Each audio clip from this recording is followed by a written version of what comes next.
দেশের ইতিহাসে এক ঐতিহাসিক মুহূর্ত সৃষ্টি হতে যাচ্ছে কাল। ক্ষমতাচ্যুত সাবেক প্রধানমন্ত্রী শেখ হাসিনা সহ ৩ আসামির বিরুদ্ধে জুলাই আগস্ট গণঅভ্যুত্থানের সময় সংঘটিত মানবতা বিরোধী অপরাধের মামলায় রায় ঘোষণা করা হবে। আন্তর্জাতিক অপরাধ ট্রাইব্যুনাল ১-এর বিচারপতি মোহাম্মদ গোলাম মর্তুজা মজুমদারের নেতৃত্বাধীন ৩ সদস্যের বিচারিক প্যানেল এই রায় ঘোষণা করবেন।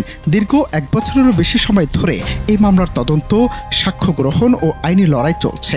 বাংলাদেশের পাশাপাশি আন্তর্জাতিক মহলেরও দৃষ্টি এখন এই রায়ের দিকে, কারণ এটি দেশের রাজনৈতিক ও আইনি ইতিহাসে এক গুরুত্বপূর্ণ মোড় নিয়ে আসতে পারে।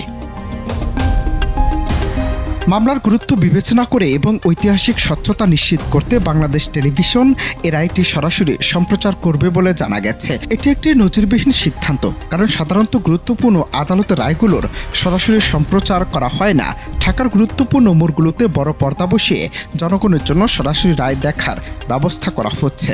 মামলার প্রসিকিউশন পক্ষ শেখ হাসিনা এবং অপর আসামির সর্বোচ্চ শাস্তি মৃত্যুদণ্ড চেয়েছেন। অন্যদিকে রাষ্ট্রনিযুক্ত আইনজীবীরা তাদের মক্কেলদের নির্দোষ দাবি করে খালাস প্রার্থনা করেছেন।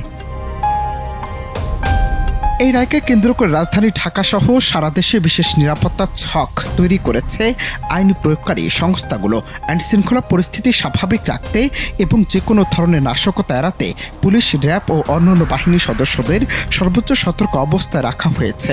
গুরুত্বপূর্ণ মোড়, স্থাপনা এবং স্পর্শকাতর এলাকাগুলোতে ৩ স্তরের নিরাপত্তা বলয় তৈরি করা হয়েছে। সরকারের উচ্চ পর্যায় থেকে আগাম তথ্যের ভিত্তিতে নিরাপত্তা ব্যবস্থাকে সর্বাধিক প্রাধান্য দিতে নির্দেশনা দেওয়া হয়েছে, যাতে কোনো মহল রায়ের দিনকে কেন্দ্র করে বিশৃঙ্খলা সৃষ্টির পায়তারা করতে না পারে। এই রায় ঘোষণার পর শেখ হাসিনার রাজনৈতিক ভবিষ্যৎ কি হবে তা নিয়ে চলছে তুমুল আলোচনা। মানবতা বিরোধী অপরাধে দণ্ডিত হলে তিনি জাতীয় সংসদ নির্বাচন সহ সব ধরনের নির্বাচনে অযোগ্য হবেন এবং ভোটার তালিকাতেও তার নাম থাকবে না। সব মিলিয়ে সোমবারের এই রায়টি শুধু একটি আইনি সিদ্ধান্ত নয়, বরং এটি বাংলাদেশের রাজনৈতিক প্রেক্ষাপট এবং ন্যায় বিচারের ইতিহাসে এক গভীর প্রভাব ফেলতে চলেছে। অনন্ত হাসান মাসুদ, বাংলা টিভি।